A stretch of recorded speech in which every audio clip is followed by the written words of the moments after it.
hello. Welcome to another episode of Inner Work for Greater Good. My light is falling on me. I'm Emily Eldridge. I was trying to get the light working right, but it doesn't quite work right. I'm Emily Eldridge. So nice to have you here. As always, we're all about inner work that accelerates your power to feel good and do good, to make a bigger difference in the world, to shine your brightest light, to have the greatest impact just by being who you are. That's what this is all about. So today the topic is, I'm going to keep moving the light here, right? So the topic today has to do with a certain subconscious influence that we all run into in our lives that can corrode our ability to really, or our confidence in being who we are. And that has to do with something that we get on social media that's different from what a lot of people talk about. Whenever they talk about social media, we often talk about how and how it affects you emotionally. It's like, oh, when you see how other people portray their lives and it seems like their lives are perfect, so then you start to compare yourself and think, well, I'm not as perfect and I need to have a better life, or we envy those people, or we see that other people are having these fabulous trips and everything, and we wonder what's wrong with us, or when it comes to relationships, or any number of things. There's also the things like the filters that are on social media, that can get rid of all the wrinkles and all these other things that we run into. Or sometimes it's doom scrolling. People do what's called doom scrolling. You might be one of those people. I don't think I do doom scrolling exactly, but where it's just like constant negative reading things and it almost becomes like an addiction. I want to talk about something else, though, that we encounter all the time on social media that we may not even be aware is also having an impact on us. Now, mind you, my intention is not to say get off social media, because social media can be really a great place to connect, a great place to learn things. I probably spent some time on Facebook. I spent some time on Instagram. I don't think I've ever really been on TikTok. But my point being, like, I use it to connect, to find out what's going on with people. Sometimes I post things about what I'm doing, or interesting articles that I have have a lot of great information. So I'm not saying don't stay on social media, because, I'm not one of those people who says absolutely it's the worst thing ever, because it can actually be very helpful. And I've definitely been introduced to concepts through social media that I may not have otherwise been, and learned plenty of things and connected with plenty of people. But this is another element of it, and that is the ads. The ads that we see on social media feeds, or even frankly on like websites as you're scrolling through.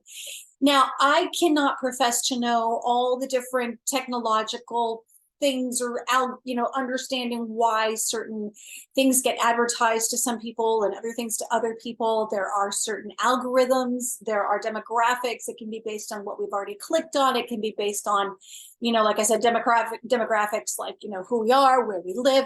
There are all kinds of reasons why we individually get things advertised to us, because I might get different things advertised to me than you are, based on how I've clicked, how I've interacted, what I've purchased in the past, etc. And I have to say that sometimes those ads aren't necessarily unhelpful. Sometimes I'll see an ad for something that I was looking at and I was like, I really liked that, but I wasn't ready to buy it. And then I see an ad and I'm like, you know what? Oh, that's right. I forgot about that. And of course, that's what they want me to do. So you could say, well, I'm being manipulated. But on the other hand, I'm like, well, no, I'm actually really glad it reminded me. But today I want to talk about certain ads, though, that are not good for our emotional well-being, in my opinion, and our mental health, because of course I'm all about being emotionally well and healthy. And I want to point this out because this came up for me, as always, this past week, even just the last few days. I turned to my husband and I said, I noticed that I get these kinds of ads, and they really they kind of undermine my sense of self-acceptance. They really make me go, oh yeah, I guess I should do this or should do that. And those have to do with beauty ads, anti-aging, getting rid of wrinkles, weight loss. For me, those are the kinds of ads that don't enhance my well-being or my self-acceptance, but actually corrode it and make me question. And there are so many different kinds of products. And for you, by the way, it might be something else. But I will say that for me, as a 48-year-old woman living in the United States, in New York City, whatever you want to fit with my whole demographic and description of me, and the sort of type that I fit, I guess, that's what I get advertised to me. Now, I can understand the advertisers' reasons for that, right? 48 years old, I'm premenopausal or peri, whatever the terms are. I don't even know yet. Sorry. My body's definitely been changing. I've gained more weight, or rather, it's harder for me to lose the weight. So, a woman my age, of course, an advertiser would think, well, they probably want to lose weight. Oh, and actually, they're not making as much collagen as they used to. And so the collagen's going down. So her face is sagging, right? So an advertiser has every reason and right to want to advertise to someone like me and women who are older than I am, because women tend to be more concerned about their looks, et cetera, et cetera. Okay, I get it. I get it. At the same time, I get so many of these ads, and it's partly my fault because I have clicked on them, but I get so many of these ads, like constant on Facebook, mostly on Facebook, because that's where I've clicked on them, that are all about, well, here's this new vibrating thing to go on your face to get rid of wrinkles, or here's this new cream, here's this, oil, here's this, I mean, I guess I just had a laser. I literally just opened my Facebook right before this to see like what was being, advertised, and it was a laser wand. I mean, it's just like all these things advertised by, sometimes it's younger women, sometimes it's women my own age, sometimes it's women who are older. Often they look flawless, or at least as other people might describe them. They don't have any wrinkles. A lot of times their lips are puffed out. They've had some work done, etc. But the point is, I see these ads, and unconsciously, now this is something important to remember. This isn't a conscious thing that always happens, but unconsciously, I start to think, oh, yeah, okay, yeah. And I'm looking at my face and I'm like, oh, I've got these wrinkles here and I've got wrinkles here. And then I start, oh, wrinkles here. And I notice other women my age or women older or younger, and looking at their faces. And so I'm starting to scrutinize not only my own face, but other women's faces. And I'm seeing these ads that are basically telling me that there are all kinds of ways that we can get rid of your wrinkles. This will get rid of your wrinkles. And to be honest with you, I even read the comments because I want to see who else has tried this stuff and see if it actually works. But my point is, I'm getting sucked into that paradigm that I should somehow be wrinkle free and that I should be getting rid of my wrinkles. And but there are so many ways I can get rid of my wrinkles if I want to use lasers or sonar or whatever, this cream and that chemical and this molecule and whatever. Okay, great. That's fine. But my point is, and if you want to do that, okay. But I'm always about self-acceptance, because understanding that I am a 48-year-old woman, you may be older or younger. The reality is we age. And so, sure, can I make choices that will help me age happier and healthier and maybe look more vibrant or radiant? Absolutely. And do I want to choose to do those? Sure, from a healthy perspective. But that what these ads can do is corrode our sense of acceptance of what is, acceptance of who we are, acceptance of the beauty of the fact that I have these wrinkles because I've been through things in my life. I actually have these scars right here. These wrinkles on my lips are actually scars from when I had severe eczema right there, and my lips would break open and bleed. So, I mean, there's things that like my face has that is from my history, and that your face has that's from your history. Or even the fact that, okay, I'm probably 15, maybe 20 pounds heavier than I have been in the past. That doesn't make me a bad person. That doesn't mean I'm fat. And even if I were, who cares?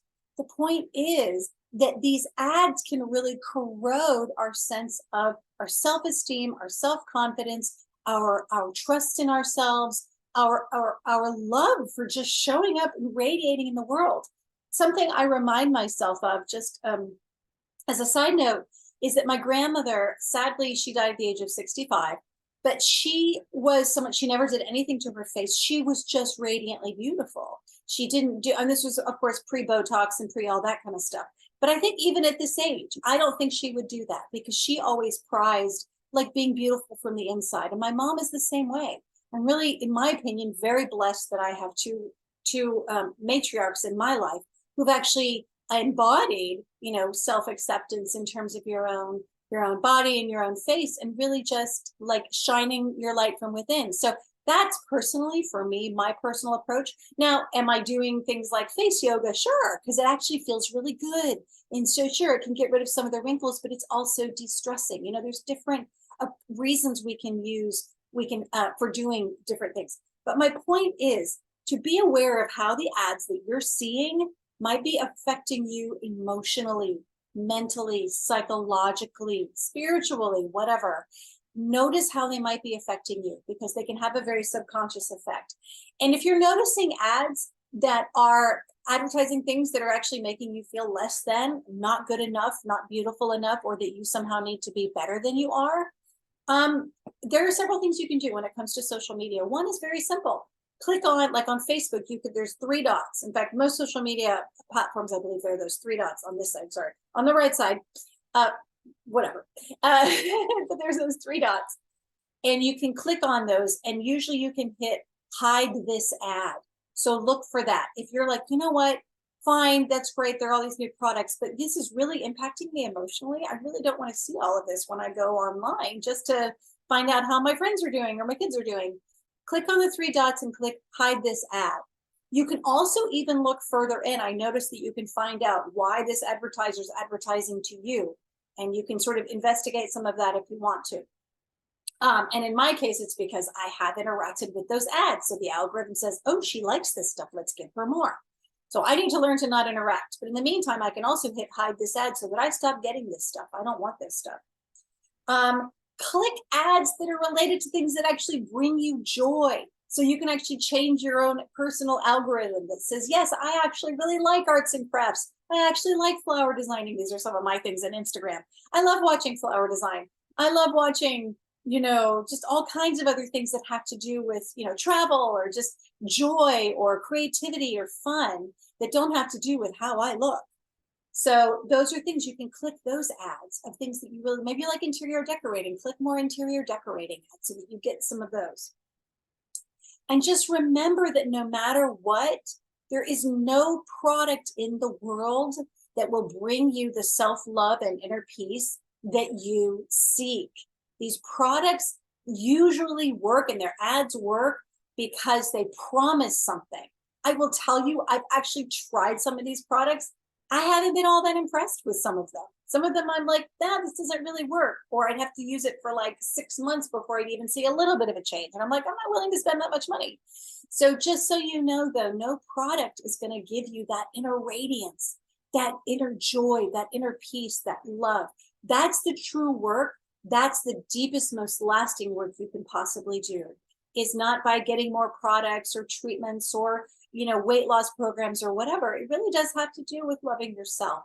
And then from that place, if you choose to, I'm going to go on an exercise program and so that I can get more healthy and more fit, then you're choosing that from a healthy, happy, joyful, self-loving place, not from a place of, I have to lose this weight or else, or, I can't get a date or whatever the thoughts are that you're having that are stressing you out. That may not be entirely true. So that's just something to consider. Know that ultimately, no matter what, period, full stop, you are beautiful and enough as you are. And no product is ever going to change that. It's just the reality. You are beautiful as you are, and you are enough as you are. I love you. I hope this was helpful. If you're on social media, start looking at those ads and get rid of some that aren't making you feel good, and go find some other, create a new algorithm that does make you feel good. Because, if they're going to advertise to you, might as well try to control what it is and try to change it so that what's coming in front of you is actually lifting you up and not tearing you down. All right. Love you. Talk to you later. Have a great week. I'll see you next week.